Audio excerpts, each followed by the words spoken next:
agenda? Or you just kind of wing it? Right now we're winging it. All right. Yeah. Drop We'll just keep on. We've been cooking all night, bro. I've been cooking all night. Yeah. So let's just keep pretend that. like the mics aren't Like here. we'll reintroduce you. Yeah. We'll talk about how we met. Kind of give just some back history, and then let it go from there. All right. Sounds good to me.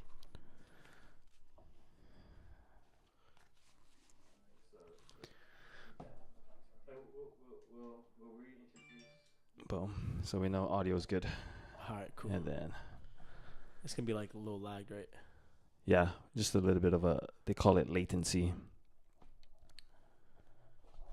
And then the next step I gotta take is I gotta get my own signal here for Wi-Fi, because when you watch some of my videos, you can see that it kind of lags a little bit. Yeah. But it's not a big problem. Audio is pretty solid for the most part. Yeah.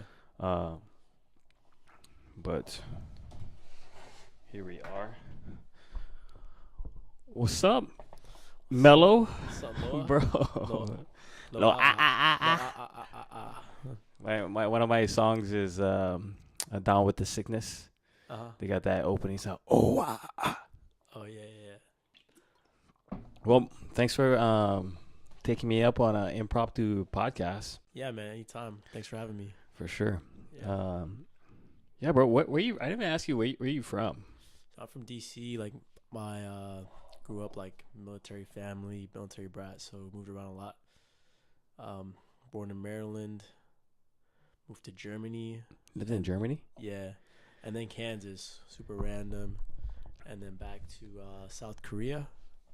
And then, moved to North Carolina, and then Maryland, where I went to college at. So, born in DC. Yeah. How long were you in DC for? Like a couple months. Couple months. Yeah, and then I was out. Then you went to Germany. Yep. How long were you in Germany? 6 years. 6 years. So, by the time you were 6 years old. Yeah, I was roughly like six and a half, something like that, yeah. And then you went to Korea. It was Kansas. Oh, Kansas. Yeah. Middle of nowhere. Kansas. How long were you in Kansas for? I was there for 4 years. They have a good education system. I will tell you that. It's a good education system there. What made you bring that up about Kansas educational system? Just random fact. They have good education. Yeah. I feel like how do you score that? Like, how do you score like a good education? Like I don't know. They had like a lot of standardized tests. And they had like all these programs, the accelerated reading just like incentives for kids to overachieve and kind of see how they're doing relative to like the rest of the country. So I didn't experience that anywhere else in like the world or the countries that I went to school at. Yeah, so it's kind of cool to see that third grade I had like a high school reading level For sure. and whatnot. So yeah. Do me a favor, bring the mic down just a little bit and closer to you. Okay, cool. Yeah, and you can bring it so you can relax. Yeah, all right. You know what I mean? Yeah, Just kick back. I want to break this. All you gotta do is move like this, and then you can adjust the microphone like this, so you can bring it down. Oh yeah, no, So it's not above you. All right, better. And then you can turn it a little bit. Yeah, and then. All right, better. Yeah, it's way better. Yeah, All that's right, good. cool. Yeah. Let's get this. But yeah, so Kansas 4 years, Yeah, 4 years. and then Korea. Korea, yeah, So 2.5. what part of South Korea? So we moved to Seoul, Yongsan. That was the base, and then after that, it was Camp Humphreys, Pyeongtaek, and Seoul. Korea is amazing, dude. Bro. Have you been? Yeah. I was in Busan for like 2 days. Then we went down to Mokpo. The reason why is I met this guy named Hang Sang Lee in 2013. I was at the gym in college, and I saw this Korean guy doing dips. I'm like, bro, you're doing it wrong. And so, I corrected him on his dips, and then we became best friends. Really? We became gym buddies. And then this was 2013. Fast forward to 2018. Long story short, he was graduating from maritime school, and I told him that I'll be at his graduation. So I was at his graduation, and so flew into Busan, spent some time there, went down to Mokpo Maritime School. That's why we went down to Mokpo. And then we went up to Seoul and partied in Seoul in a Hongdae and Thursday party. Dang, that sounds lit. Bro, it was pretty lit. It was. I went at the end of January, so it was super, super cold. Yeah, it gets cold. It does. Yeah, it was so cold. Yeah. Get it? I haven't been to. Oh, was that a pun? Well, yeah, so So cold. cold. So yeah, it's cold. So Hey, dude, it was cool because like I was like 12 years old. I don't know why I was like 5'8", like basically the same size. So I was like 12 years old, right? yeah. And everyone thought I was like an adult. So me and my friends, we would like just like rule the city. We just walk around, take the bus everywhere, train. Did It was the bus. Yeah. did the Seoul girl or did the Korean girls ever look at you weird in a way that you were exotic? Yeah, dude. They would. It would be the ajimas, bro. The old Ajimas. What is ajima? old- I don't even know the what old that ladies, is. What's the an old- ajima? They would turn around. And they'd be like, "Oh, so handsome." And I kid you not. I kid you not. There's one time I was walking to a market. And Is they were, that like, is grabbing that my a face. equivalent to a tutu in Hawaii? I don't know what a tutu is. Tutu is just the grandma? elderly people, yeah, the kupunas. Yeah. But Yeah, usually they use tutu or kupuna for the elderly. So ajima. Ajima. Yeah. Ajima. I don't know if I'm using that term right. That's what my friend was half Korean. He would call them the ajimas. Yeah, Ajima. yeah. Is that and that's for male and female? No, I think it's female. I think male might be. I don't know. It's been a while. It's like 12 years old. Yeah. I know. 감사합니다. Yeah, 감사합니다. And then 안녕히가세요. Yeah. 고맙습니다. 고맙습니다. I know just a little bit. Yeah. So 2 years in Seoul. Yeah, 2 years, and then So that's 12 years old. And yeah, then 12, and then I moved to North Carolina. North Carolina. What, Yeah. Raleigh? Nah, Fayetteville actually, where J. Cole's from. Fayetteville? Fayetteville. Faye. TTE. Oh, Yeah. Faye. Oh, it's called just Faye. Fayetteville. Yeah, we call it. Fayetteville. We used to call it Vietnam actually. Faye. Now, why is that? I don't know. It's like it's kind of the hood. Okay. Yeah, I guess. And what, 6 years there? Yeah, about 5 years. Moved to Maryland when I was like 17, and then went to college out in Maryland. Were And then- you're a Terp? No. Oh. I went to Baltimore, Baltimore. University of Maryland, Baltimore Oh. County. So we were the Chesapeake Bay Retrievers. Our mascot was like a golden retriever, but red, Oh, nice. Like Yeah. a dog. like a dog, Oh, but red. but yeah, red retriever. Red retriever. Yeah. That's cool. How was it? I mean, how has like moving around that much affected your perspective on life? Or has it? Or I mean, like now at 26, right? At the Yeah. level, we just came from dinner. We spent Yeah. at least an hour and a half talking story, Yeah. getting to know each other, and you seem like a very what is a great word? I think you're ahead. If that Really yeah, appreciate that, man. no, Yeah. for sure. You're 100% ahead and probably light years beyond your age group. I think in the way that you're thinking. Mm-hmm. So has your upbringing bad. affected that? Yeah, I would say so. I think basically like every time you go to a new place, you have like a fresh start. You can be whoever you want. So, and ultimately you're also like kind of giving up these friends that you're telling. Like I was in second grade when my bad. I got there in second grade, and when I left in fifth grade, I told all my best friends like, "Yo, I'm gonna come back. Don't worry, like I'll come back." And I still haven't, seen these guys. They're in Kansas, and these guys, we went like separate ways. Like one guy's a fisherman, like he fishes, country guy, and then here I am in Hawaii, like it's completely different. Entrepreneur. Opposite lives. But yeah, so I think it's just like, second grade to fifth grade, I was kind of like a teacher's pet, like kind of shy.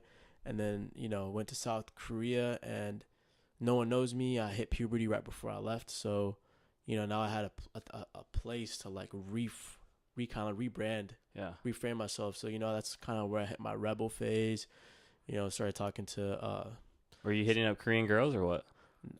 Actually, it would be like the mix, the Koreans, because I guess so what happened was, the military guys would like settle down with Korean girl For sure. when they were stationed there. So it'd be like the mixed Korean girls. Yeah, dude, I had a really big thing for those girls. Yeah. And and then when I went to North Carolina, I was like the smart kid. And so it just kind of gives you like the opportunity. I think it allows you to be open-minded too, because you kind of get exposed to different cultures, different backgrounds. You're cultured. Yeah, exactly. And allows me to be open minded towards like different types of people. You know, I'm not like racist or like give people like prejudiced prejudgment based on how they look and whatnot. So I'm pretty open minded, and that could maybe be a double edged sword in the sense that like if I give someone trust, maybe they shouldn't actually deserve it. So Oh, fair. Yeah. That's a good way to think about that. Yeah, so I think it's all about finding that balance. Yeah, and ultimately though, I will say it gives you a good, well-rounded experience. But I mean, what about you? Like, you grew up in Hawaii. Like, how do you feel like that played in? Like, I would have loved to grow up in Hawaii versus like in fucking Kansas or something. You know what I mean? Yeah. Well, I think the name of the podcast kind of brings that to play. Scrappy. The Scrappy Podcast. You a scrappy guy? Or? Growing up, I was getting into fights in 5th grade. Yeah. Yeah.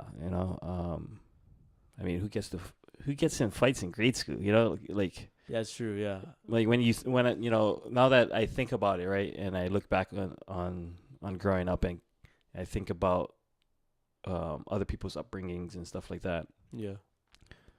They weren't getting into fights. So the neighborhood I come from is, they're mostly known for football players, boxers, yeah, and car thieves. Really? It's out west side. It's not. I don't want to put Waianae in a bad light. I love where I'm from. Yeah. But that was just the circumstances, It's a tough place, to say the least. It's a tough place, and in intermediate, I got into fights. So, no worries. So, like, that's part of one of the reasons, and I think it plays out a lot in my life. That, I mean, I got into a fight like 5 months ago. Physical, like I punched the guy in the face. Like, did he provoke you or something? Yeah, for sure. I never go looking for a fight. I mean, I have that fight. I mean, my ancestors are warriors. Yeah, for sure. And it's not in my blood to back down ever. However, if I feel violated or I feel like we need to escalate things, I'm not afraid to take it to that. Yeah. So to that level. What was that situation like? Was it like he got in your face? He was like, "What's up?" And then, well, one, alcohol was involved, so that's never a good thing. Yeah, definitely. And so, there were just some things I just met the guy like that night. Yeah. And kind of took him under my wings. I thought he was a cool guy. We were talking story. And then there's just a few things that he did to disrespect me. And then I don't know how we got into an argument outside. And the argument ensued, and I told him I'd knock you out. And then he's like, "Oh, you're going to knock me out?" I was like, "You want to find out?" And it just went from there. Did he fight back, or he just kind of... Yeah, he fought back. It was an Stevens kind of fight. Like, he gave up, and then I was like, "Okay, we're done." And you guys shook hands, and then never saw the guy ever again. Yeah, that's funny. And so, but back to my point, right? Like, growing up, it was kind of like that. Yeah. Yeah, growing up was kind of like that. Like, I remember we had a friend in one of our circles. He just used to like try to pick on me. Yeah. And I test you. Yeah, and I wouldn't allow him to pick on me. Yeah. Like, if you're gonna try to pick on me, not gonna happen. Yeah. So I think that has affected my outlook on life, and in some ways, I think not necessarily always fighting physically with people, but maybe emotionally, because some of my recent relationships with girls too. I've never hit a girl or anything, but I could see how my stubbornness and my what is that word?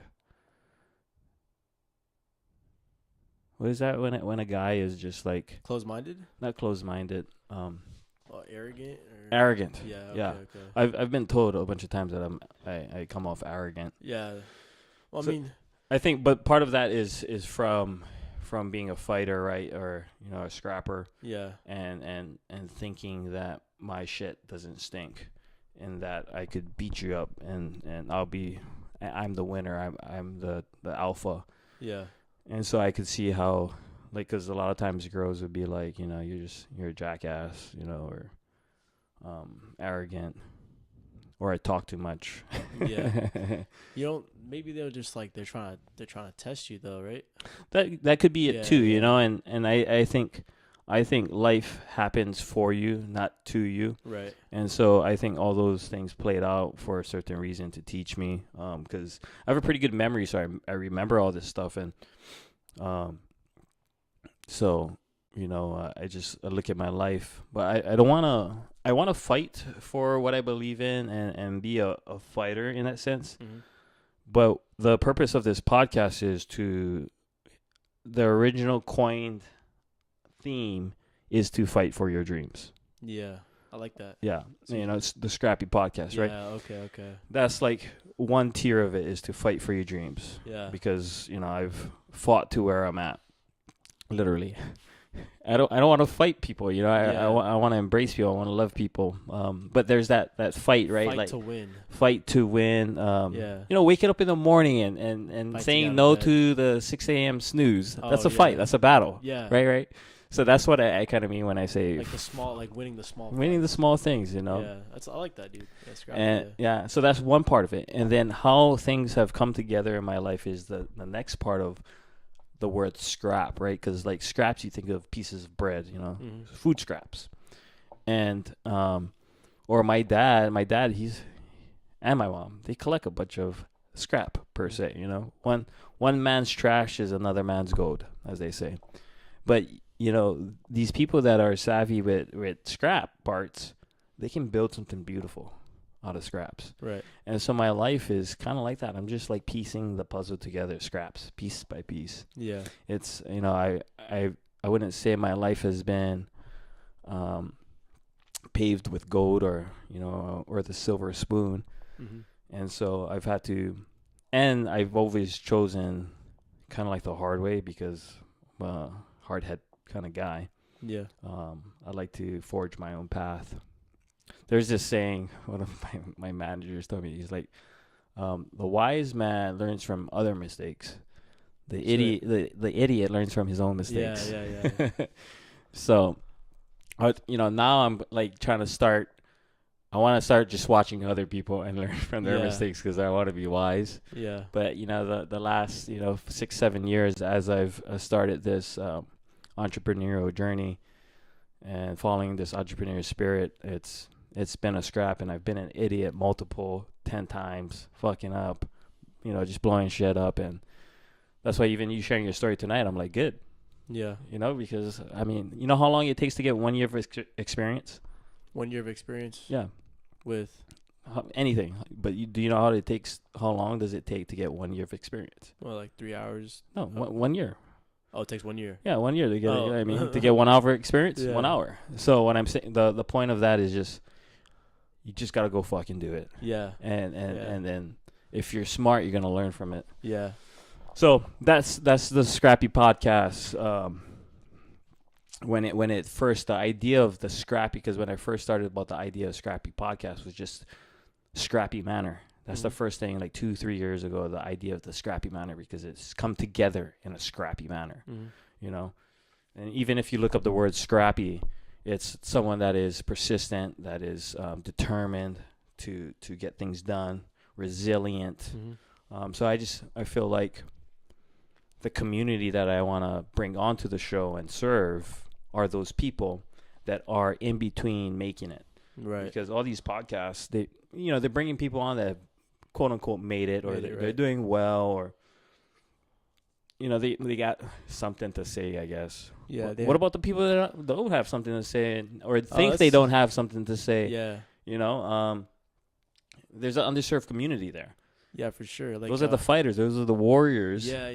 Like, rise up. Like, everyone's hearing the success stories, but like, hear Elon Musk's like story while he's in the grid. Yeah, like he's in. Who the fuck is in the Loa'a grind. and Mello right now? Yeah. Nobody. Yeah, You know what I nobody. mean? We got, like, dude, I mean, we are people. Yeah, we're Yeah. somebody. yeah, But nobody just knows about us right now. Yeah, right now. Yeah. That's the thing. Yeah. So, and that's another thing. I mean, you think recognition comes with success, or you feel like you could ever like be successful and just go off the grid? Because personally, like, if I had to choose, I would like it's like wealth or fame or success or fame.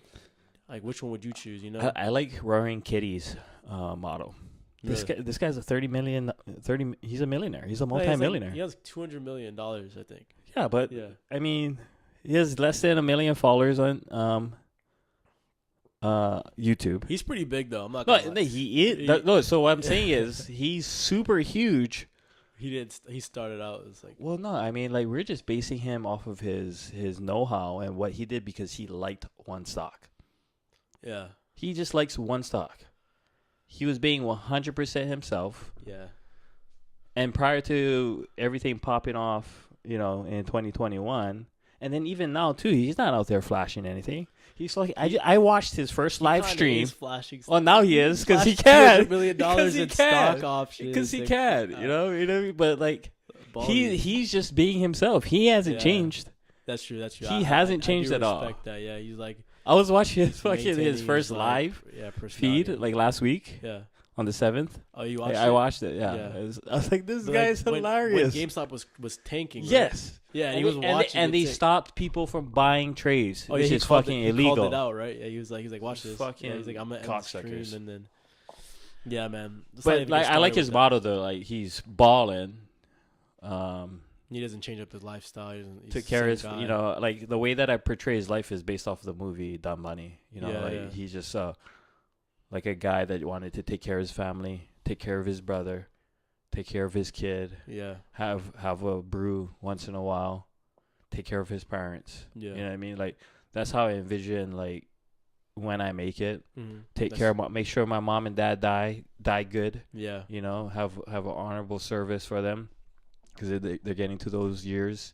Make sure my sister and brothers are put up. I'm the youngest of 5. Yeah. Make sure my nieces and nephews got some kind of like plan to earn, their way through life and get some help because, for me, I was super blessed. I got a lot of help from friends, family. So teach them, some ways and stuff like that. I want to have kids, so take care of my wife. So, I mean, she can work if she wants, but like, Yeah. I'll make enough for both of us. you know? Yeah. And so that's how I want it to go. Yeah, I'm the same way, man. Definitely like priorities, paying off like my parents' house, sending them on like a cruise or something. I think honestly, like, I think it's just so crazy. Like, my parents, like they're like what, like in their late 50s now, Oh, they're young, man. and they're still not like out of the rat race, dude. You know what I mean? Like my dad has a master's degree and he just got another job. He's making like $3K a month, and I'm just like, why? Like, you should be retired by now. You should have like the house paid off, and it's just it's disheartening that they might not ever get out of that mentality. You know what I mean? And so. Bro, my mom's 68 and she's still working a clerk job at our local grocery store. Yeah, exactly. Like dude. making like $600 a paycheck. Yeah, and it's insane. And then to them, that's a lot. Yeah. To them, it's a lot. Like, and it's insane. Like they can't. And it's the way our economy is with inflation and the devaluing of the dollar. It's really like those people that affect it, that feel it the most. When their buying power decreases so much. And so honestly, I just want like before my dad passes, just to put $1 million in his bank account. This is what I imagine. Like this is what I know? envision every day. Like just filling a black duffel bag of cash. And just drop it. And then, Mom, found found this on on the road. Hey, Found this Ma. on the side of the road. Ma, you want this? Yeah. Yeah, Mom. Where'd you get this? We have to turn it into the.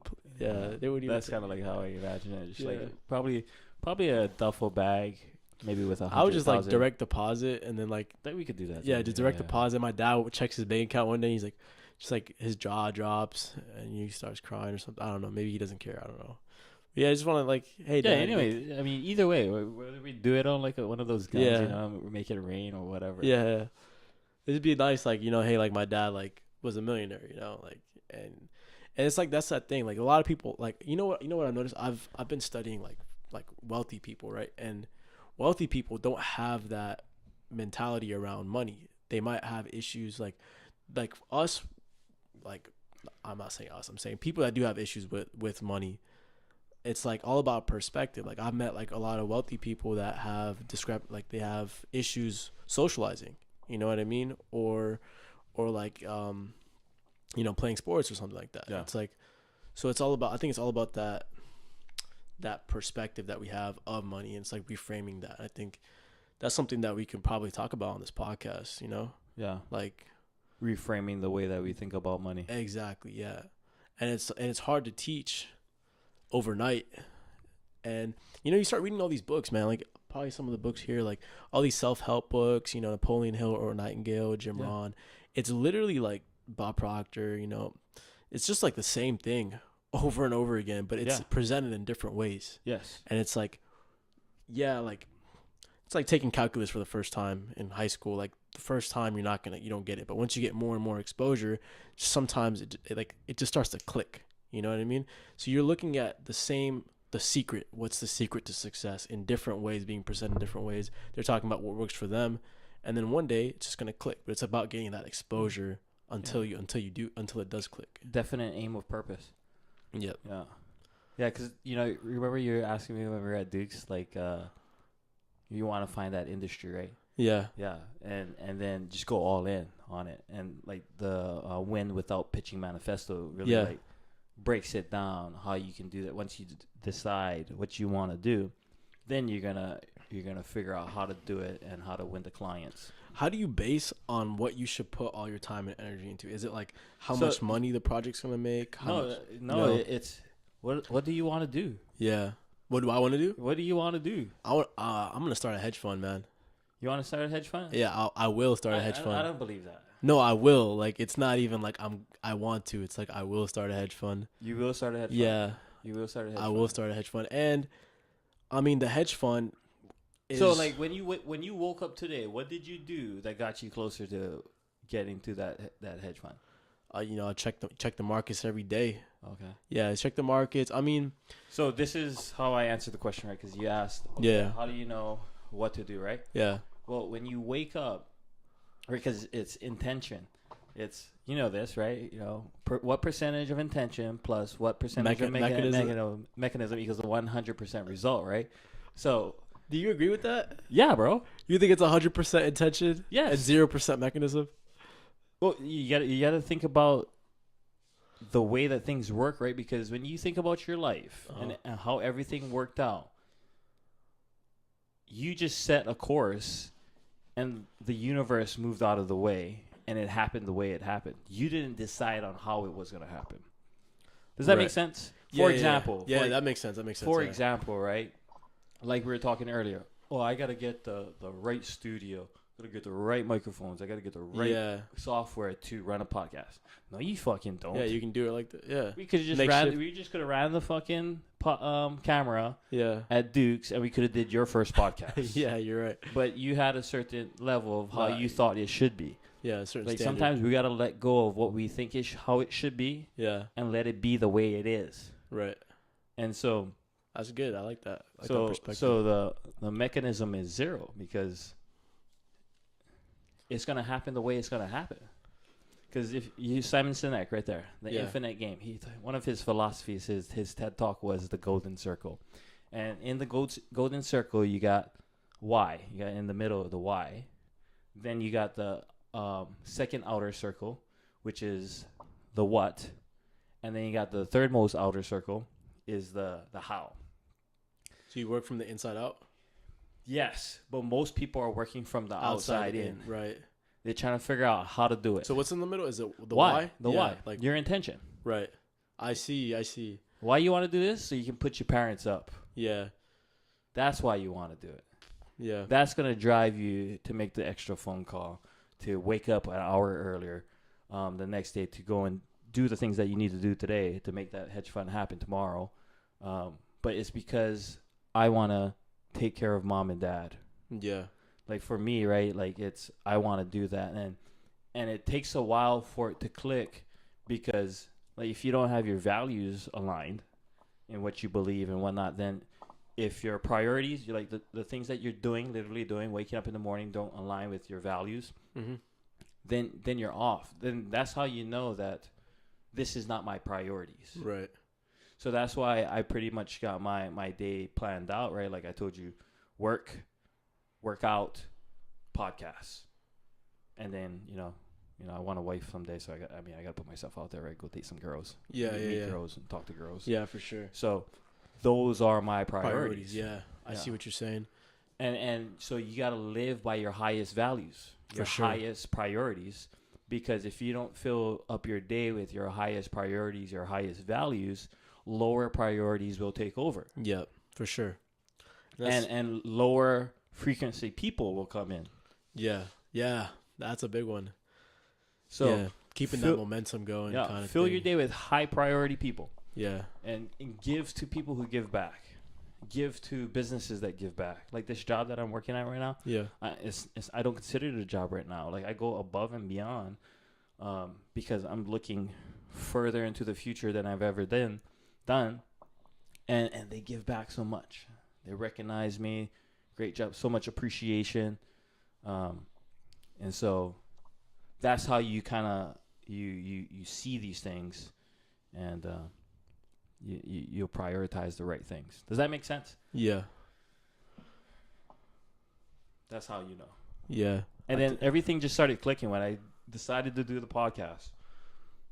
The help that I got from Evan, the support that I got from my best friend. Mm-hmm. Like, I mean, all that stuff. And then now I was envisioning like a studio office.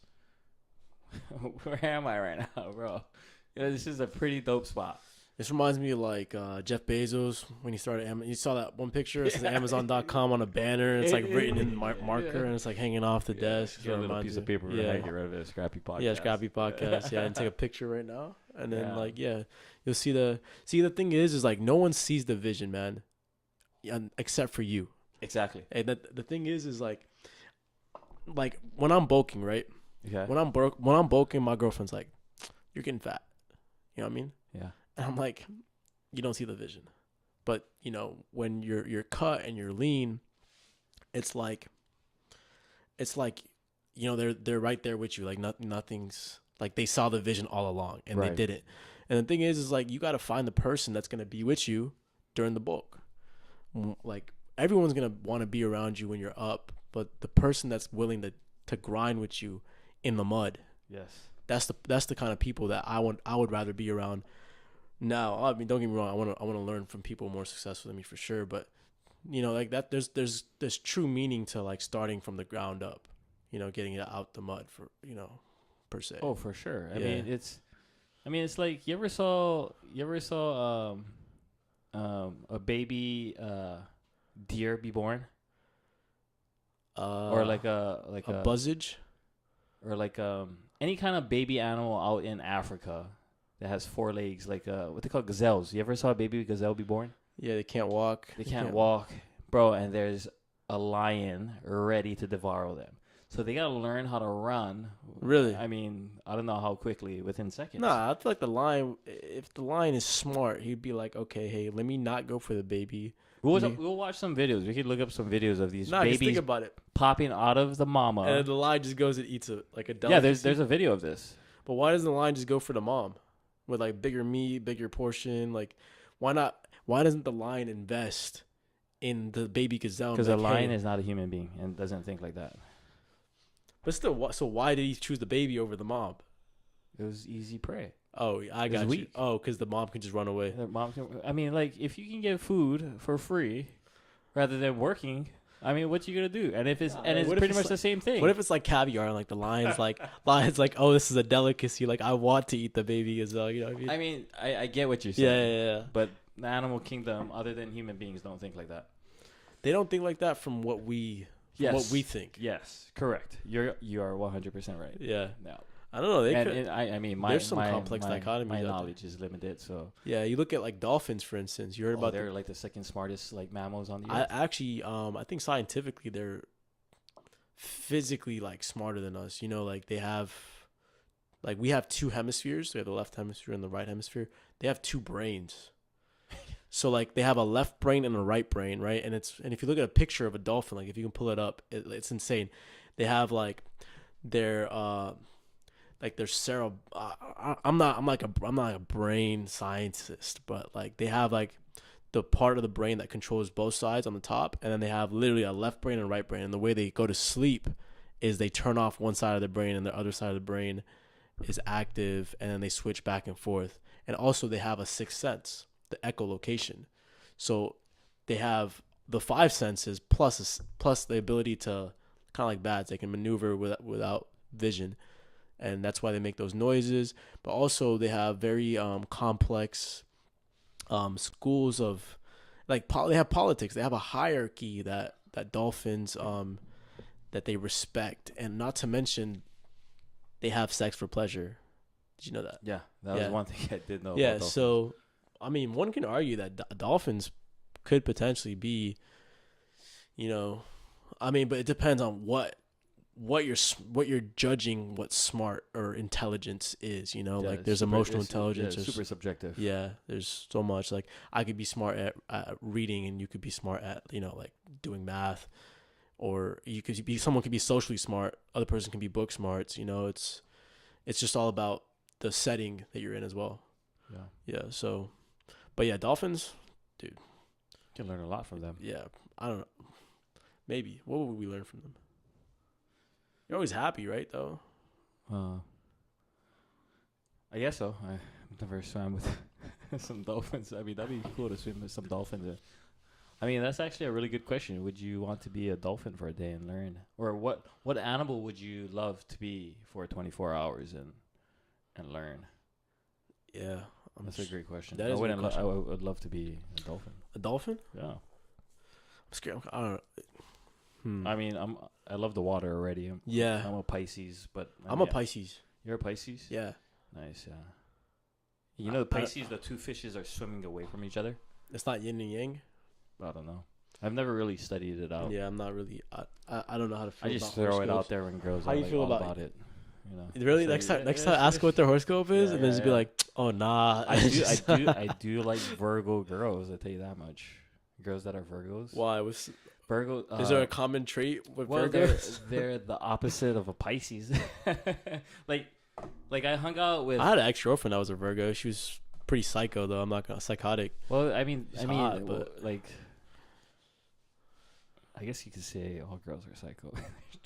No, I can't. I cut that. I cut that. I don't know. I feel like it's kind of overrated to be like, hey, this person has a certain trait. Yeah. Because they're like, oh, you are who you are because the stars told you. Like. Yeah, I don't go that far. Yeah, like you telling me like, because I'm a Pisces, I can't do this or do that. Like, no, like fuck that. I'm a scrap that right there. Yeah, I'm scrappy today with the horoscopes. Scrap that thoughts. Exactly. Those are limiting beliefs that they want you to think. They want you to think that since you're a Pisces, you're super emotional. I think everyone's emotional. Like, why is it that I'm more? That's one of our traits for Pisces. Like, we're like super emotional or something like that. I would agree with that. Yeah, but it's. I think everybody's super emotional. That's exactly. Everybody just handles it a different way. That, and also like, it's like almost like a self-fulfilling prophecy. Like you read like. All right, so you're a Pisces. You're like, okay, I identify as a Pisces now. You open up the book, and it's like Pisces, they are very emotional. That's so generic, and it can apply to anybody. It's like vague. It's vague. So vague. And so now it's like you're reading this, and you're like, oh, this excerpt of what Pisces, like the characteristics of a Pisces, is explaining me. And now you can almost adopt what the book is telling you. Oh, because I'm a Pisces, I have these limitations. And I was like, that's so like. What they call that when... Like, my mom, I was just spending some time with my mom last night, and she was telling my nephew has, like, a pink eye. And then now she, I think they call those hypochondriacs. hypochondriacs, and then she's now thinking, I have pink eye because my eye's itching, you know. So you start believing just because somebody else had it that because you're in close proximity or you interacted. Yeah. Now I have this thing, and then you actually create that thing. Yeah. I think what is that called? Hypochondriac. Wait, that's actually what it's called? Yeah, I'm looking it up right now. Well, like they just get so paranoid and then they get it themselves. Oh, it's a person who is abnormally anxious about their health. Maybe the obsession with the idea of having a serious but undiagnosed medical condition.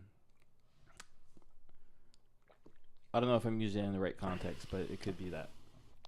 It's just like where these people nothing's really happening. It's like reverse placebo or something. Reverse placebo. It's got I don't know. It's got to be a word out there for it. But for sure. But we'll call it reverse placebo for now. Okay, we'll call it reverse placebo. But it's just it's you're in the situation, and because you're part of the situation, you think you're getting it. Yeah.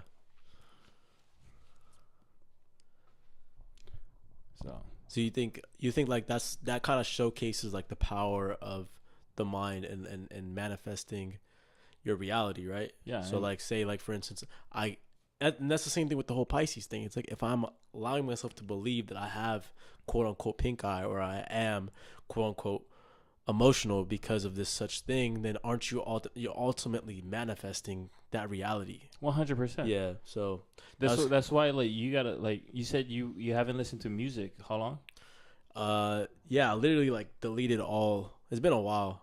You ever see people who listen to country music all the time, how their lives end out? Well, they become country people or something? Well, they just start drinking and their lives turn into really their girlfriends or their boyfriends always cheating on them. No way. That's not bro. I've not noticed you that. become what you listen to. That's true. I used to listen to Juice WRLD a lot, and I mean, maybe I kind of exaggerated, and I don't have any facts, guys, on that. But I listened to this guy Eddie Pinero. Oh yeah, he's good. He's good. And motivational dude, right? Yeah, motivation dude. Yeah. Like brainwashing guy, brainwashing in a good way that you just reprogramming, not brainwashing. Neuroplasticity. Yeah. I mean, I like to call it brainwashing. Subliminal washing of the brain. Subliminal programming. Yeah, kind of thing, right? Well, just reinforcing the way reinforcing the way I think already. Right? Yeah. And just when I'm working, I'm listening to him. But it's you become what you think about. So if you're listening become what you think about. That's good one, yeah. If you're hearing, oh, I miss my baby, and I need to go. You're repeating it to yourself over and over again. I need to go get some whiskey to get her mind off of me. I see what you're saying. Yeah. You know, this taste of tequila reminds me about her, so I gotta go drink some tequila to remind me about her. Like you're not even sad. You're not even going through a breakup, and you can listen to a sad song and automatic. Like I remember when I heard Marvin's Room in high school. I had that song on repeat. I didn't even have a. Now don't get me wrong. What? I love listening to country music. Oh yeah, me too. Yeah, there's some good country music. I'll pop on some country music. Yeah. But I think it's different when you're aware, right? Like when you're aware of can affect your mindset. Like you don't want to do it too much. Like I don't eat too much candy anymore because growing up, I had a bunch of cavities, right? So I still love candy and I eat candy, but now it's just far and less in between. Yeah, and it probably doesn't give you the same amount of pleasure that it did when you were an 8-year-old kid. Yeah, and then I started learning about Red 40 now. And Hot Cheetos, and everything. Damn, I loved Hot Cheetos. But you know what? I ate a bunch of Red Vines today, and I enjoyed it. Yeah, nothing wrong with in moderation or not even moderation. Sometimes some people just can't do it. You know, you shouldn't do it. Yeah. But to my point is just like what you listen to, what you get desensitized too. Like when you listen to music every single day, right? It's not even enjoyable anymore. Like, you're like shuffling through music. Think about it. You're like next. Oh yeah, this song is giving me somewhat like 10% dopamine. Let me listen to this song. Next. Like, I've been there. I know you probably been there too. Like you're shuffling through your playlist. It's not hitting the same way. Dude, cut out music for a month. Replace it with some podcasts. Like train your YouTube algorithm to just suggest you like Alex Hormozi podcast or something. Like if I open mine up, mine is. And just listen to that just as something to follow along when you're driving or whatever, and then a random song that you don't even like can come on, and you just you feel a flush of dopamine. I don't wanna lose exactly your love tonight. Yeah, we should do podcast karaoke, man. You're kind of good with podcast karaoke. I'm a one-trick pony, bro. That's all I got. You get Elon Musk on the podcast and be like, "Hey, all right, we're gonna spin the wheel, and then sing this song." Bro, it's so funny you say Elon Musk, because everybody that I interact with, I was like, "What do you think about Elon Musk?" Everybody thinks he's like some demon. Evil he's a guy. Demon. Like they just think like he's not out to take care of the human race. He has Asperger's. Yeah, but you can't. That's like calling like that's fucked up. It is. That's fucked up. They're saying he's demonic. Like using the R word. Yeah, I was gonna say that. Retarded, you mean? Yeah, don't say that, man. Okay, but what? He definitely has the humans. Like he's a. It's crazy how Instagram. I left a comment because this one guy. There's this girl that. What did the girl say on the podcast? Oh. It was a reel or a TikTok. This girl was hating on a guy that she went on a date with. Oh, yeah, I saw that. Because he pulled her out of the way of getting hit by a car. Oh, never mind. I didn't see that one. And that's wild. And she was ranting like he shouldn't have done that. Like he should have put his hands on her or something, or what? What was the claim? Like, let me die next time? Exactly, bro. She would have rather she thought it was a ick for him to be a gentleman or like a normal, common sense human being. Bro, this is where the world is going. Like, nah, she's got to be trolling. There's no shot. Maybe. Yeah, there's no shot. Maybe she's trying to. There's no shot. But it's not far off to say that people don't think like that. Yeah, the world's a little backwards when it comes to, especially I feel like attraction and like relationships. Like for instance, I think like I started pulling the most when I was like, I'm done with girls. Let me just lock in, and then bam, just like, why, like, you know, yeah. That's how it happened. That's how it works. They just show up like that. I think they can smell it. Oh, for sure. Yeah, like they can smell like if you're thirsty, like a 5 stars. If you're a thirsty, low value man who's like who's like prowling, like begging or like praying to like get laid, like they have a sixth sense, man. I mean, we have a sixth sense too. We can kind of like tell when a girl's kind of feeling us and whatnot. I mean, if you're like somewhat socially, like you can see the cues, like they're playing with their hair, or you know, they're looking at your way and they're looking away, like et cetera. So that's the part is like when you're on your shit and you're like, I'm gonna let nobody take me off my shit. I think that's when they can sense it and they're gonna test you the most.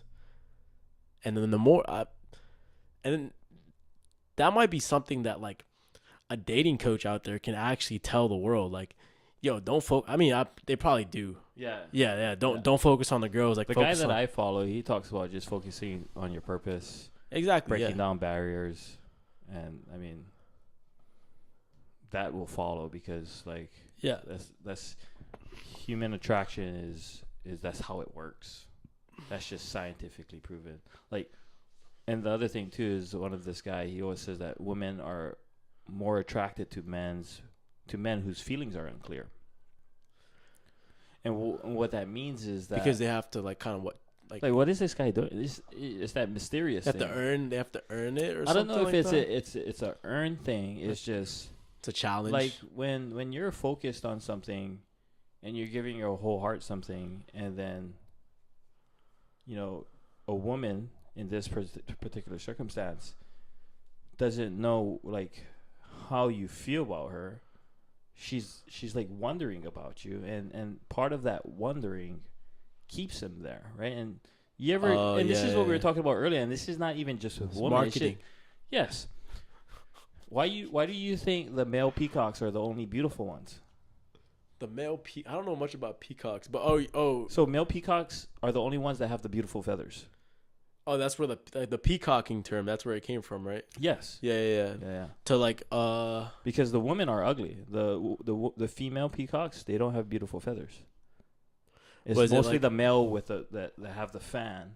Yeah, but is it has something to do with It's part of the mating process and the attraction process. The males would dance and fight. You think that's for the what? woman. Oh, so like the male with the prettiest feathers would Will win. Interesting. Yeah. Yeah. I don't know. Do you think that applies to like Human nature. human nature? For sure. Yeah. The That- prettiest man will win, or Not, like not, what? not, the as one- far as aesthetics go. I mean, if you're blessed with good looks, I mean, that will get you through the door. Yeah. But like, if you're not Like overall, if like you're think not of focused on a mission, like I mean, you could be broke and have a mission and be they attractive to invest a in woman. your Like, potential. they invest in your potential. Yeah. Yeah. Why are you laughing over there?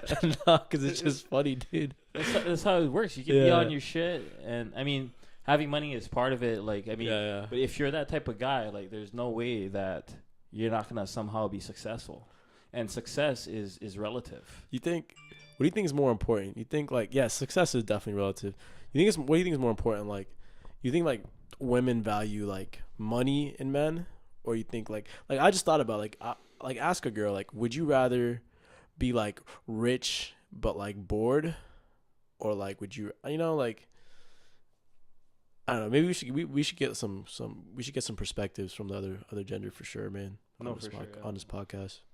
Yeah, I would love to have some women perspectives on this. I think it can go both ways. I think it depends on what the women like, what they value, right? Yes. Yeah, we like. I mean, that's what it's going to come down to. Yeah, it's wrong to just be like women are attracted to money and rich men and status. I'm sure like there's a big percentage of that because that's kind of what they're conditioned to be attracted to. You know what I mean? It's kind of what society tells you. Like, hey, this is what makes an attractive man. This is what makes this person valuable. But then there's also like the girls that have like they've been able to educate and know themselves to realize like, oh, I would rather value someone with good morals and good values and can make me laugh and maybe orgasm. You know what I mean? Like that. And this is something I believe in. I believe that a woman that had a great father will be a great mother, and a great wife. Not to say that women that don't have a great father can't be that. Yeah, it's just for them if they have, and this goes for men too. What makes a great father though? What I think makes a great father? Yeah. Someone that's always there.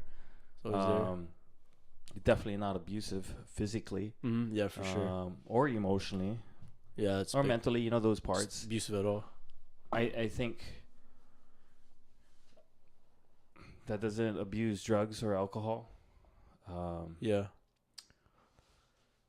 Takes care of his wife. I think believes in a cause bigger than himself. Yeah. I think those are some attributes of a great father. Yeah, I think maybe not even like a physical father, just having like positive masculine role models in society. Yeah, that's why I brought up Joe Rogan, Patrick Bet-David. Those are like those are my guys. They're like your they act as father figures for like a cloud of men. You know what my dad's first name is? Patrick. Patrick, bro. My grandpa's first name is Patrick, actually. So that's why when it finally one day it clicked in me, I was like, Patrick Bet-David. Why look up to PBD? Yeah, bro, because his name. Bro, he's my rich dad. I like Jordan B. Peterson's. Bro, he's very controversial guy. Every time I read his book, I feel like I'm getting scolded. Oh yeah. Bro, I feel like he's not yelling at me, but he's that father. Like, come on, Loa'a. Yeah. I know you can do better. Apply yourself, bro. Clean your room. Stand up straight. Make your bed. Yeah. Nah, Jordan Peterson's very controversial. I think. Good, like that's what I'm saying. Yeah, having good, strong, masculine father figures. It's just like, and another thing is, it goes back to like I guess toxic masculinity in society. I think a lot of it has to do with the fact that so many teachers are women. Believe it or not, right? Because you have us like young guys going to school and it's like first grade. It's like, I don't know about you, I didn't have any male elementary school teachers, middle school teachers. It wasn't until I had one science. I had one middle school teacher as a male scientist. History. I never thought about that. Yeah. That's right. Just think about it. So like yeah, like kids need to be learned about history, science, math, English, right? But also like you're at an age where you have to learn how to live. Like you're growing up learning how to like communicate and socialize. I only had one male teacher. It's kind of crazy, right? All through elementary, so grade K through 6. Yeah, it's insane. No one thinks about that. So it's like literally like, you know, you're raising a whole generation of men that they don't even see their dad. Their dad's at work from 9 to 5. The kid's at school, goes home, probably does some homework, goes to sleep. You know, it's like over and over, and not a lot of parents probably prioritize spending time with their kids because they're stuck in the rat race. You know what I mean? On the weekends, like, and I've seen that. Like, my dad was in the Army. He was deployed first like 7 years. He's deployed 7 times, each for like a year long. So like from like age 0 to like 10, didn't have a dad. And then by the time like, you know, he retired, it was like too late. I was already grown up. I was like hit puberty. And he was like trying to finally like enforce rules, and I was like, you know, like, you're not my dad. Like, no, I'm just kidding. Like, but like, you know, it's just kind of crazy that that's just how society is. I think that's kind of why we should work now to be able to get that freedom so that we can be good dads for our kids, and 100. maybe some other kids too, like if they need it. Yeah. I'm not saying like I'll raise them, but I'll definitely like be there as a role model for you know, teaching them certain things and whatnot.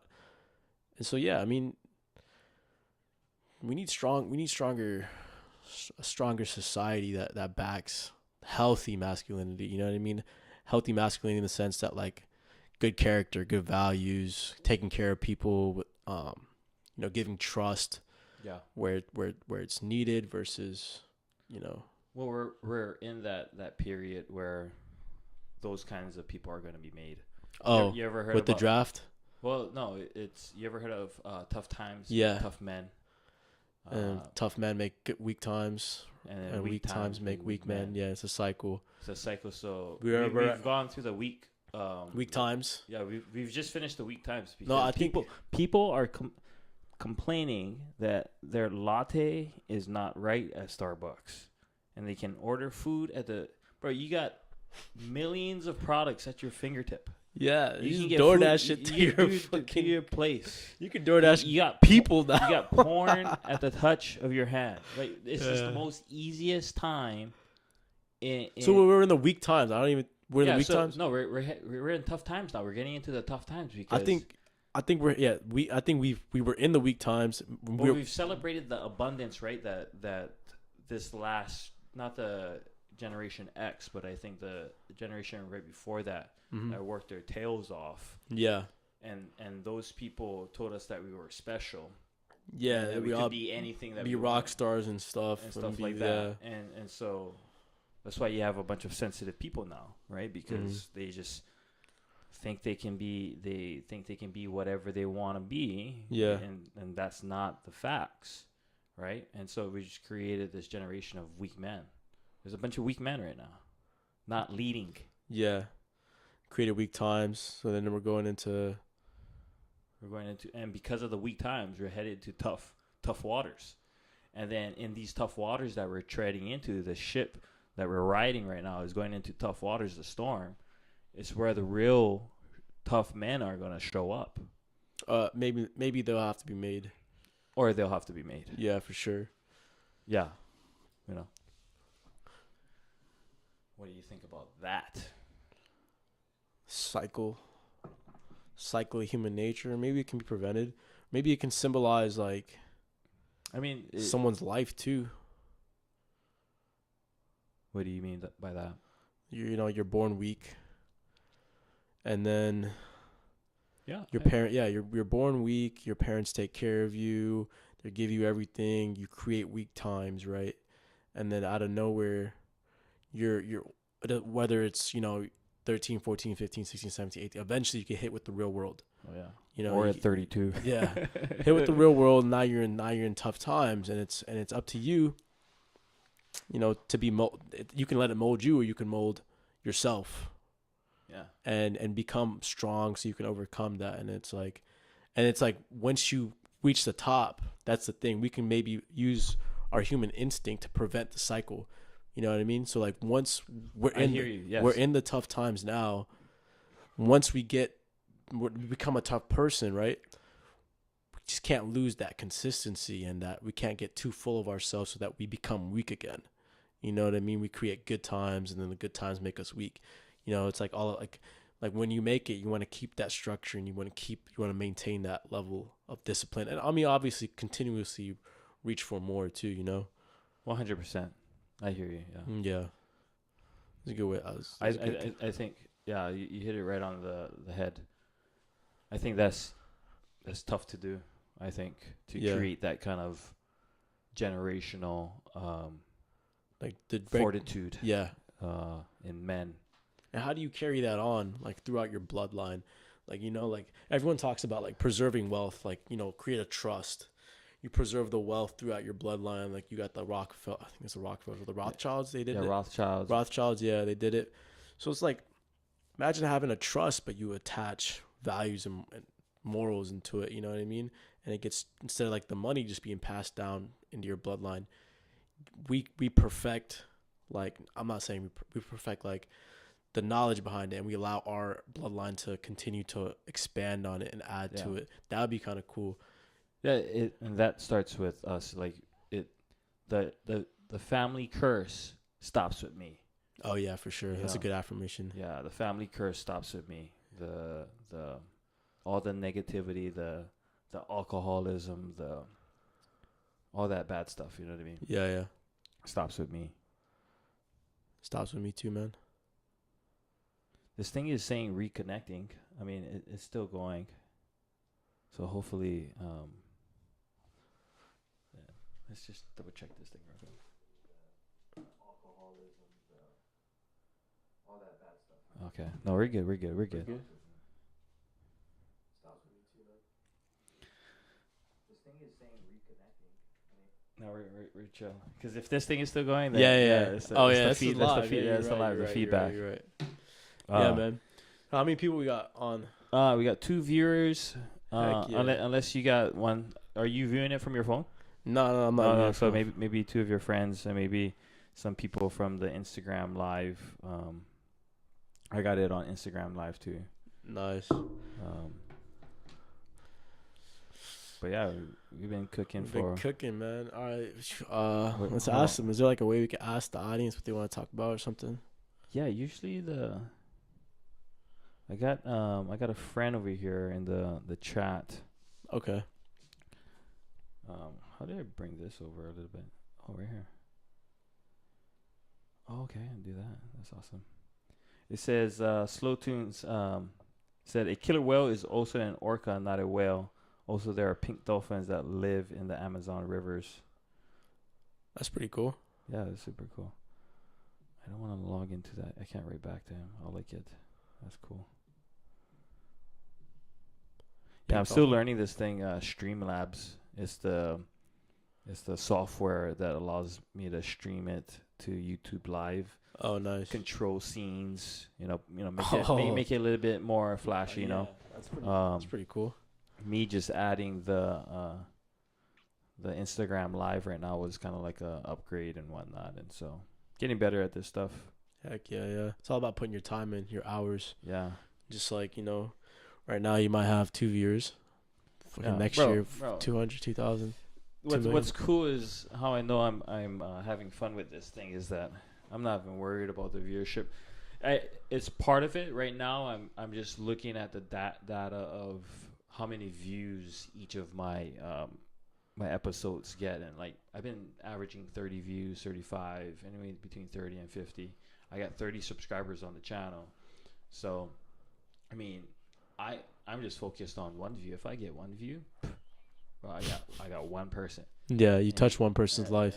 Touch one person's life, and that's all you need to do is just change one person's life, and that will make all the difference.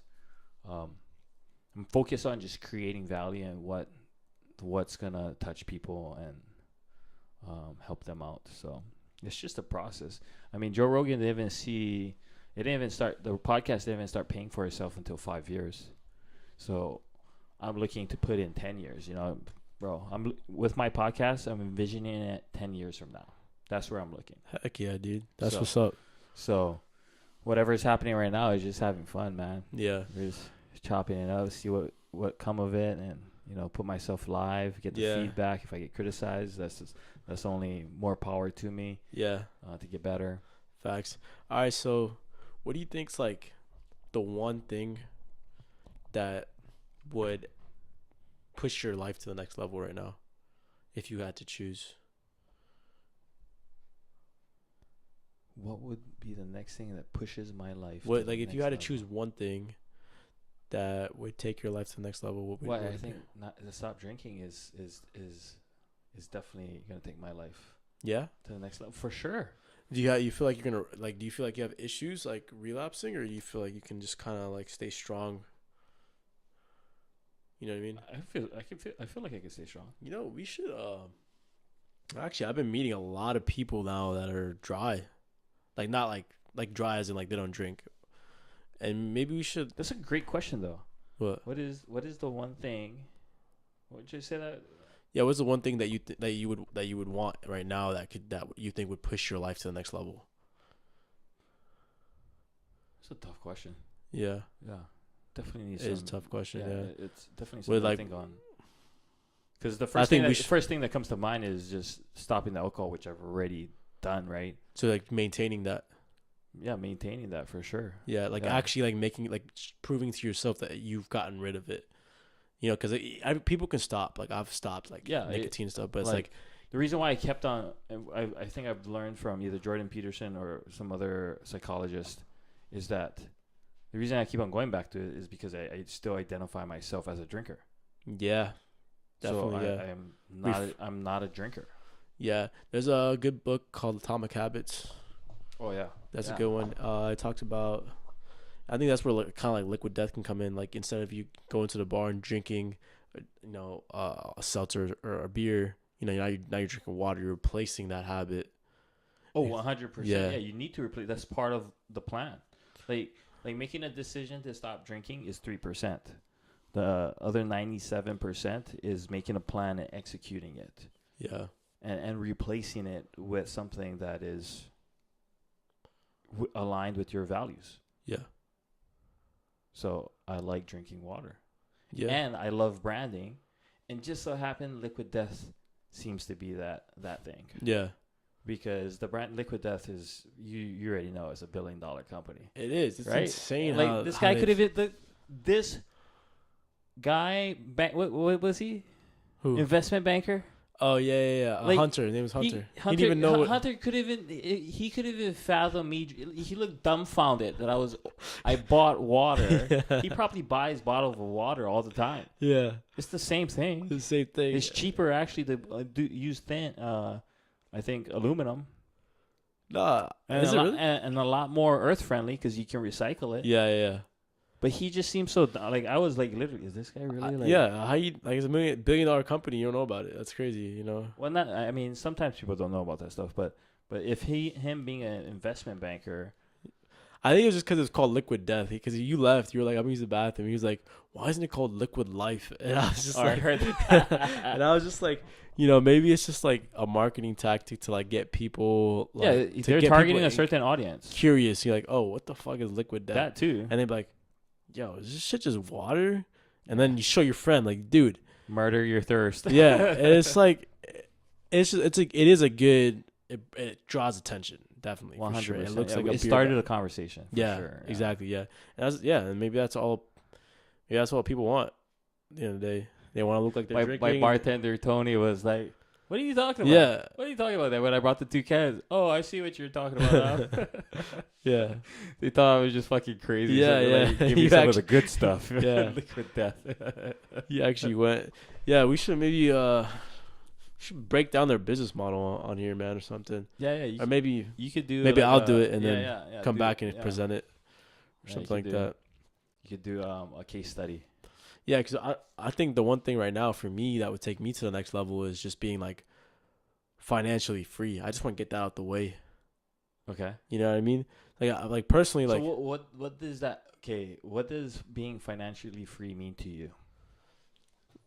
So, like a number, Well, I mean, like being not financially owing. free it begs the question. Like, I mean, it already puts into someone's mind that you have enough Yeah, to do what you want. exactly. So the question I always ask people when they say that is, okay, give me. So if you're so let's just imagine you're financially free right now. What does your day look like? What are you doing? Break it down for me. Yeah, like I'll wake up and if I'm craving some spicy ramen, What time are you waking up?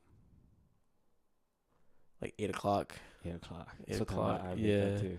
Well, it depends on where I'm at. Like I'm trading stocks, so, right? I'm trading stocks. So If tell I'm me, if I'm in let's Hawaii, trade it right now. Like, we're like if I wake up tomorrow and I had like 30 well, mil. let's just imagine mil. right now exactly Yeah. what you would be doing if you're financially free and you're doing the thing that you wanted to do. So we're waking up at 8 a.m. now.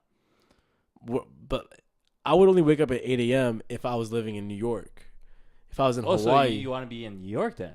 No, because I trade stocks. Okay. So I got to be open when at night. Like I got to be awake at 9:30 on open bell because that's when you have high volume. Oh, so you got to wake up at 3:30 now. 3:30, yeah. I would still wake up. So your day is waking up at 3:30 then. Yeah, because I just like trading. So I would still. It's not because I would wake up. You see what I'm getting at though right now? Yeah. I'm asking you. So if you're financially free, Yeah, I'd wake up at 3:30. If I was in Hawaii, I'd wake up at 3:30. Okay. And trade for a couple hours, maybe like 2-3 hours, and it's 5 or 6, man. So 2 hours. Watch. So it's 5:30 now. Okay. Yeah, so we're done trading. What are we doing? Let's go. Let's go on. So you're going from the bed straight to trading? Yeah. Okay. I'm just asking. Yeah, I'm gonna wake up, hop in my.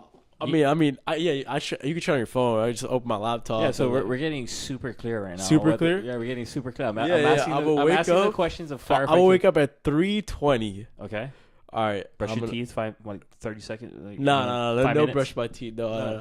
3:20. I wake up. Okay. And then I hit the markets. I do some scanning. Okay, bet this stock has high volatility. I look at my pairs. Okay. All right. Looking at sentiment for the day. Looking to see if there's any reports, and then I'm ready. First 15 minutes, I'm just watching. I see a good volume, good movement. Hop in a trade, make scalp, swing it, hold it, whatever I want to do. Yeah. Get out, and then it's not like so. What's your target daily goal to make? The target daily goal. I don't really have one. I guess if I was financially free, I would just trade just for the percentage. Okay. So I'd be like trying to aim for at least like 20-30% plays every day. Okay. Minimum. Try to get the 100% and up. That's when people start paying attention. They're like, oh, this guy like knows what he's doing. So what's your win to loss ratio? 60-40? Yeah, I think 55. It depends. It's not even win to loss. It's like it's more important about your risk to reward. Okay. Yeah, so if you're risking, I think it's like you're risking 1 to 3. So for every you only have to. I don't want to get into the weeds of that, but yeah. We could definitely break that down. So okay, so 3:20 wake up, 5:30 out. 5:30 out. Wait, what's next? What's at 5:30? Going for a run on the beach. Watching the sunrise. What beach you running at? Waikiki. Waikiki, right here. All the short. No, okay. Yeah. You're about to say. Okay, so you're going for a run. What 30-minute run, 20-minute run? You know what? Let's go hike Cocoa Head and watch the sunset. Watch the sunrise on Cocoa Head. Okay, so that'd be nice. It's 5:30. Sunrises during the summer, about 5:45, 6 o'clock. Okay. Yeah. So 6 o'clock. That's about a 20, go up there, 30-minute hike. Do some meditating. Okay. Do some meditating, clear my mind. By yourself? Yeah. By yourself. Yeah, journaling, reflecting. Journal up at the top of the mountain. Yeah. Okay, cool. Come down, race down, and then I'm like, hey. So let's say 7 o'clock now. Yeah. I'm like, I want to go to Japan. Okay. I'm going to Tokyo. I want some spicy ramen or something like that. Oh, yeah. Tonkatsu or something like that. Some Naruto ramen or something. So, you got your own jet now? Yeah, I got my own private jet. You got your own I can go anywhere in the world. What's the name of your pilot? John. John. John. Yeah, John the pilot. Yeah, it's not like a pilot. You had like a 3-person crew? Yeah, 3-person crew. Yeah, 2. Yeah, I got a pilot. And then like a co-pilot, and probably someone like a serves you. Stewardess, yeah. Yeah, for sure. What's your stewardess's name? Janet. Yeah. Great stewardess name, Janet. Janet and John. Yeah, Janet and John. I like And then Eric is the co-pilot. Eric is the co-pilot. So who you gonna call to take you to the airport? You can call it Uber. You gonna call Uber? You're not gonna just have a driver? Uber X? Yeah, Uber X. No, Uber Premier. That's what it's called, right? Yeah, Uber Black. Uber Black. Yeah. I mean, I guess I could have. I just want my own driver. I'm gonna fund my own driver. I'm not like old though. I would still want to drive, dude. Bro, why do you want to drive when a Lambo, like a McLaren? I don't know. You might be on a business call. You can't be driving and talking on the phone. It's illegal in Hawaii. No, you can't. Definitely, you just gotta have like a earpiece, right? Yeah, but it's better. You have financial freedom. Get your own driver, dude. I have financial freedom, but I haven't had financial freedom. So it's like the first day of me having financial freedom. I'm gonna be driving. We're talking about the day you're in it. You're doing it. Yeah, tomorrow. Like if I had financial freedom tomorrow, I'd be whipping like a McLaren, probably just cause, you know. And then I'd whip it for like 3 days. I whip it for 3 days, and it would get out of my head, and then eventually I'm projecting what I want. Yeah. Eventually, like I'd be like, all right, you know, hey, all right, yeah, it's time for me to get a private driver so I can do some work or whatever. Yeah, but you know, first day, like, dude, we're gonna do all the crazy stuff that we can't. Like, hey, let's go to Dubai and let's get the penthouse on top of the Burj Khalifa. You know, like, why not? Yeah, you know what I mean? Yeah, for sure. And then once that gets old, it's like, okay, let me buy an island or something. I don't know. No. Nah, I don't know about buying. Yeah, maybe like. Okay, so we flew to Japan, got ramen. That was go shopping. That was a 10-hour flight. That's a 10-hour flight from here to Japan. So I mean, that's 7 a.m. You got home, showered. You left at, let's say, 9 o'clock. You get there. You get there 4 p.m. Hawaii time. I don't know what time it's there. Yeah. Well, basically, you're saying you're traveling at a moment's notice that you're gonna travel, spend the night, a couple of days in Japan, come back. Mm-hmm. Yeah. Yeah. Or I can go to like Korea, or, you know, really, it's like when you have that freedom, you can just kind of, and you can just do what you want when you want, right? Yeah. Responsibly. I think that's big. You can't go crazy, right? My day would probably start at 5 a.m. I'd wake up and then go straight into like affirmations, gratefulness, journaling. Oh yeah, I forgot that for sure. Yeah. That'd be like the first thing. Maybe get into some prayers, and then go for either a run, lift some weights, or a hike. Mm-hmm. Do that, and then come home, eat some breakfast. Probably make some love to my wife. Come back home. Yeah. Before the kids get up. Then I would probably get the kids ready for school by that time. Yeah. I'll take the kids to school. Come back. Maybe make some more love to my wife. Yeah. That's good, dude. Yeah. And then maybe me and her go surf. Yeah, dude. Super calm life. Bro. Yeah, spiritual freedom I think is important too. Yeah. It's like freedom in general. And then get to the office about 10 o'clock. What are you going to be doing? Probably exactly what I'm doing right now. Podcasting, or like my role on LinkedIn right now, other than my position at the job that I'm working at, is a brand strategist. And that's exactly kind of like what I'm doing with you right now. Is like I'm helping you to identify exactly what this day that you're envisioning of financial freedom is going to look like and what it's going to take to get there.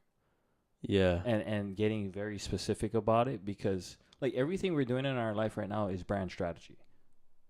Literally all the moves that we're making on a day-to-day basis is brand strategy. Like us deciding not to drink anymore is a strategy. Yeah. Us deciding to move into a place that I don't have to clean the place, do all these kinds of things is brand strategy. It's all these little things that we're making decisions to get to the place that we want to go is brand strategy. And you can leverage those kinds of skills in the workplace, in helping someone start a business, because you're doing it on a daily basis. And I'm cognizant of that. And if I'm doing it every day, that means I can do it better than the average person, which means I can provide a service and charge them for it. Yeah. And position myself as the subject matter expert and charge a premium.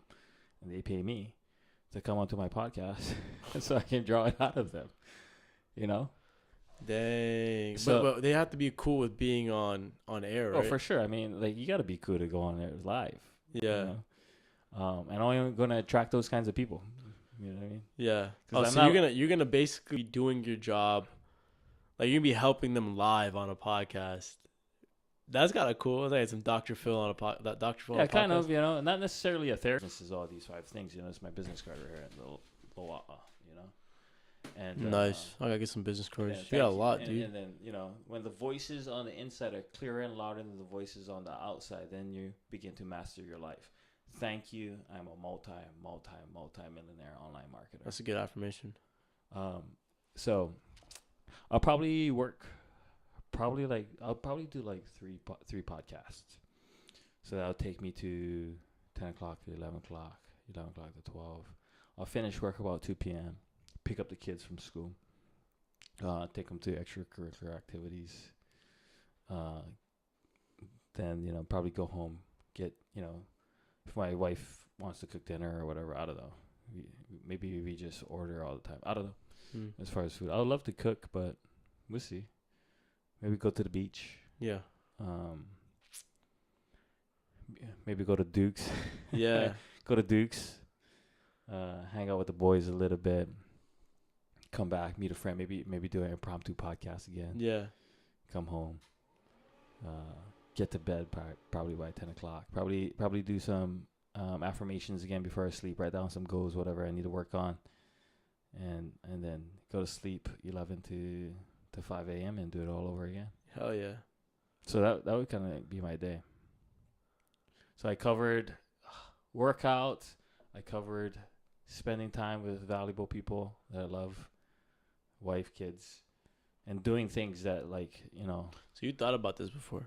Yeah, bro. Like that's why I'm saying, like, getting specific, like, exactly with how things are gonna go. That's good. I'm gonna do that. That's a good exercise. Yeah. Start doing it, and then because you're gonna do it every day, then you're gonna plant it into your subconscious mind, and then now it's gonna be like you looking at the back of your hand, and then it's just because you need to become the man that you want to be. Yeah. Like, I mean, you just need to become him instead of, like, you know, they always say, don't talk about it, be about it. Yeah. Well, I think maybe a good thing would be, like, end of the day, like, reflect on what your day is, and then think about how you would have do that every day right now. How you would have changed it. How I would have changed it. Because now I'm just fine tuning the volume on everything. Every day, right? Like, I made a joke today at work with one of the customers. He's like, "Yeah, I'm looking for some pot." I was like, "Bro, we don't sell pot here." He's talking about pottery. He's like, you know. Oh yeah. I forgot what he said. He's like, you know, I thought you were good looking until you said that. He was saying, before I approached you, I was like, this is a handsome young man. But what just came out of your mouth? He didn't say terrible, but they got me thinking, right? Like, at every moment, right, we are being watched and criticized, and so, like, I just took it. I just smiled and I was like, yeah, he's right. Like, why'd you need to say that, Loa'a? You don't need to say that. What was the purpose of that? Oh, you self-sabotaged a little bit, or self-sabotage, but also maybe trying to get a guy to like me for some reason. That was a good joke. It's really a good joke. I mean, it could just be for yourself. Like, hey, you made yourself laugh. I was totally being myself, but honestly, I already knew. Who cares what he thinks? Nobody cares about it. Yeah. But what I'm saying is, right, I'm cognizant of those micro moments. Yeah. How can I get better?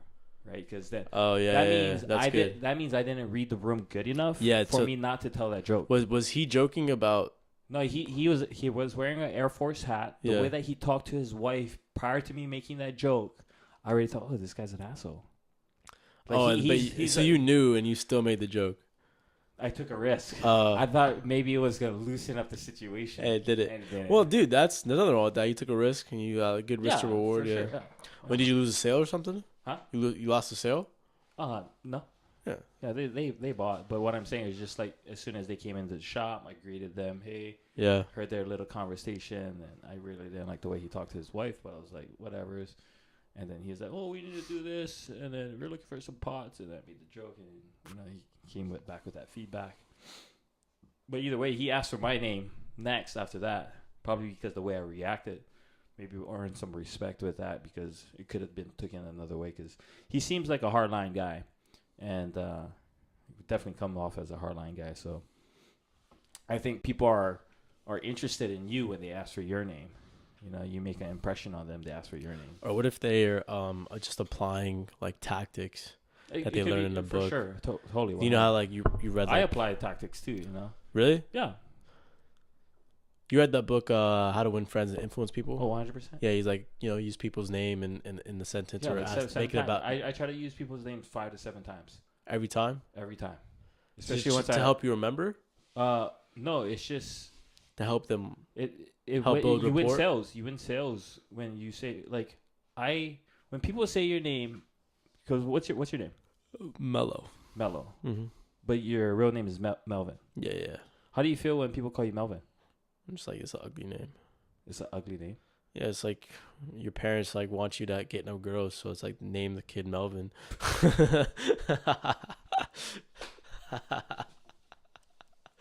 Well, apparently that's not true, because you got a girl, right?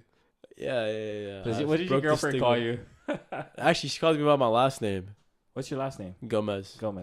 She used to call me Gomez. Now she calls me Melvin. I'm just like, it's fucking weird. Don't call me that. Like, You know, for me, some of those things are part of respect. Like, what, Gomez? Like, no, I go my last name? Or no, what? Like people calling you by your first name and saying it correctly.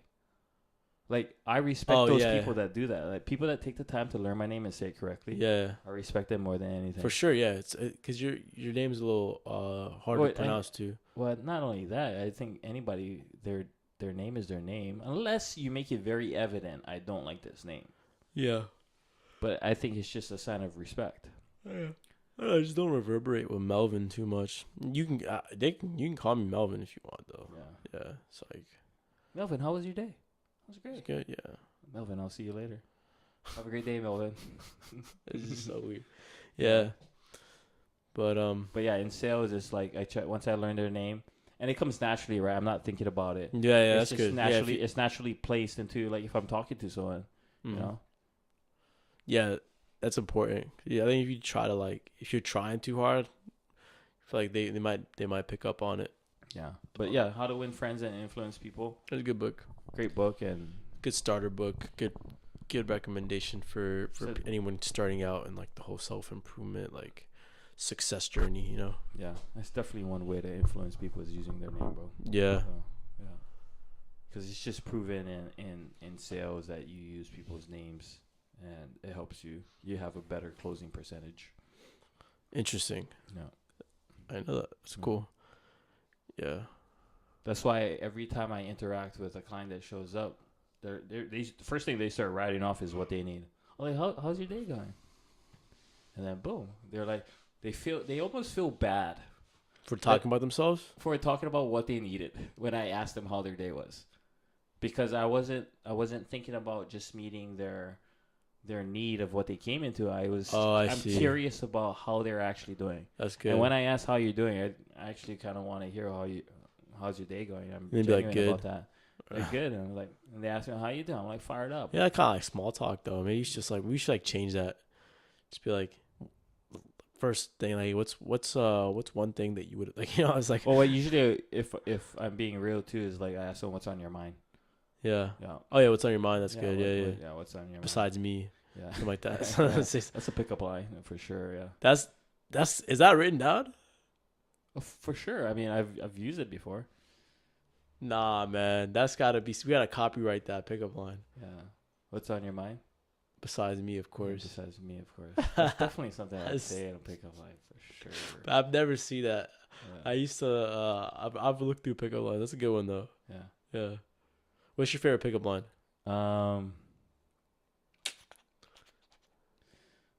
That I've used recently? No, just in general. Like what's the best pickup line has like the most conversions? Like, you know, it'd be like the best win rate. If you say.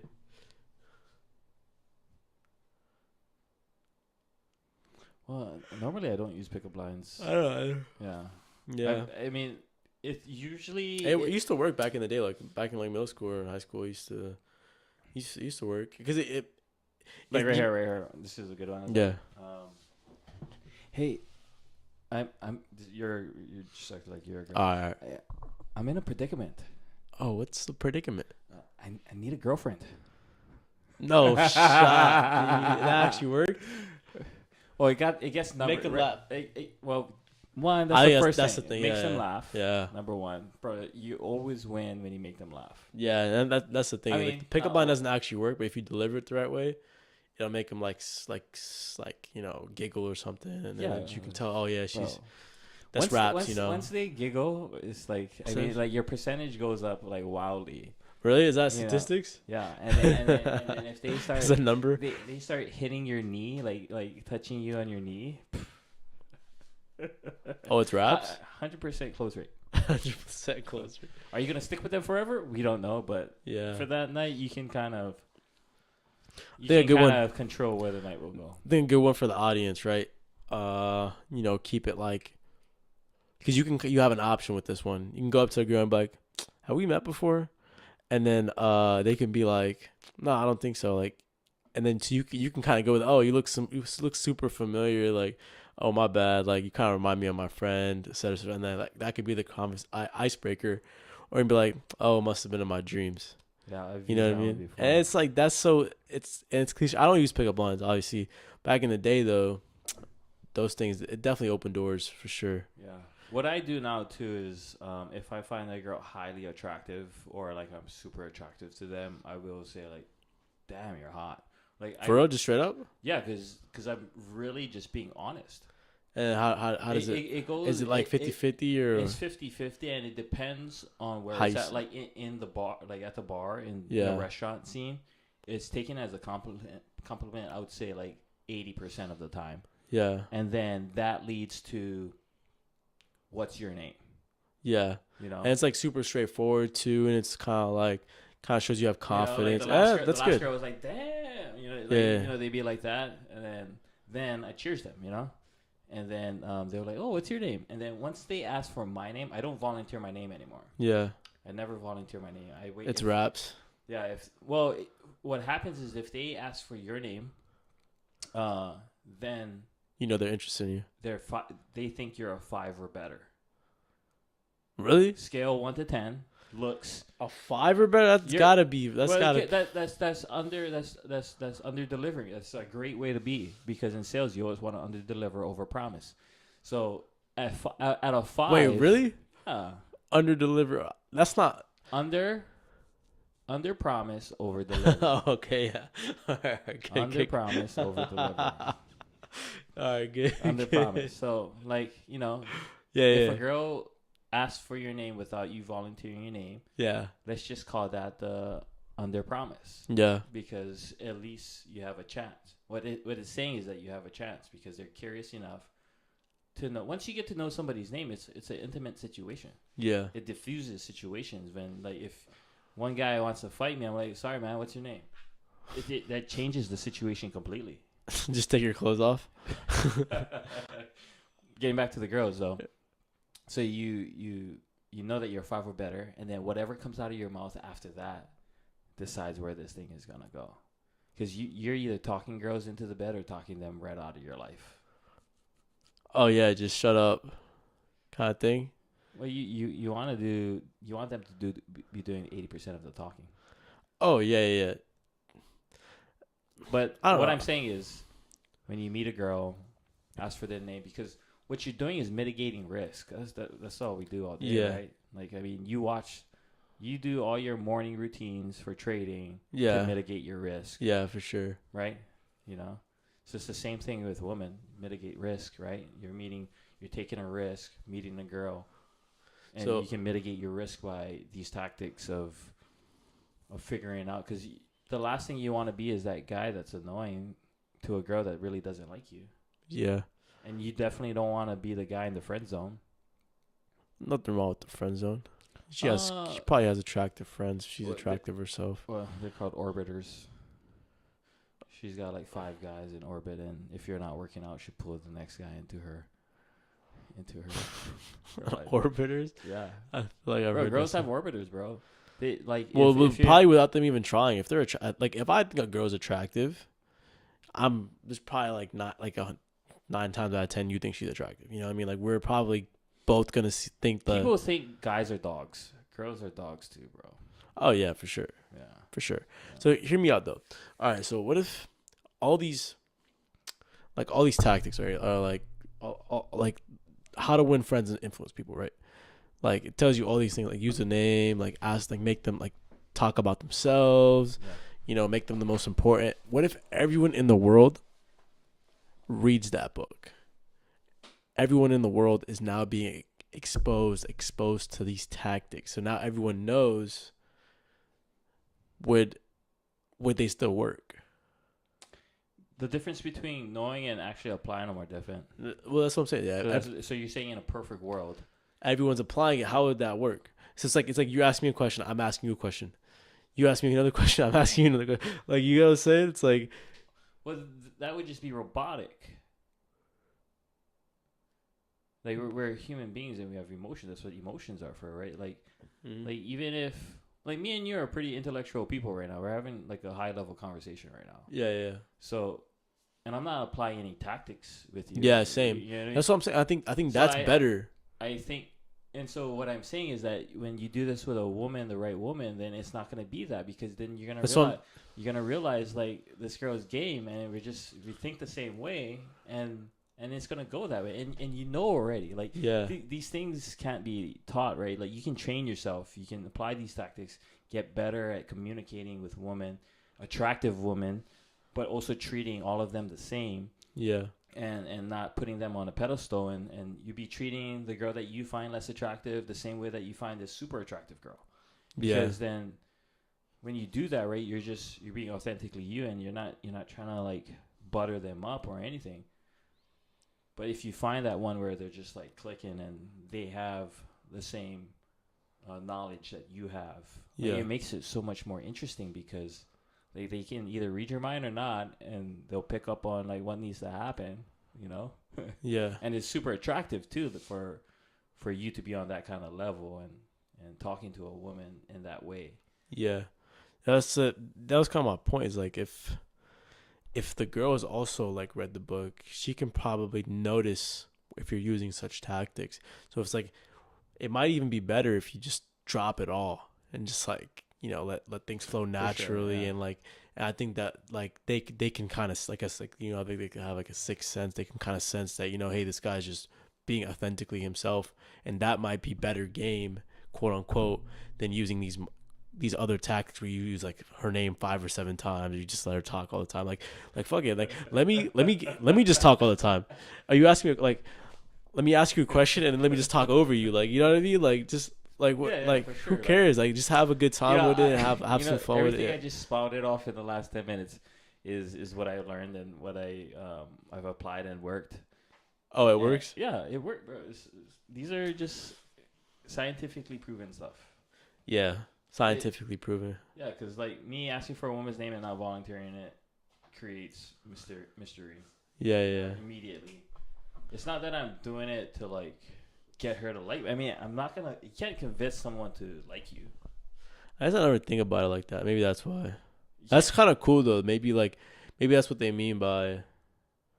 Like, I mean, I'm not saying that doing this all the time pulls girls all the time. I'm just saying these are things that work.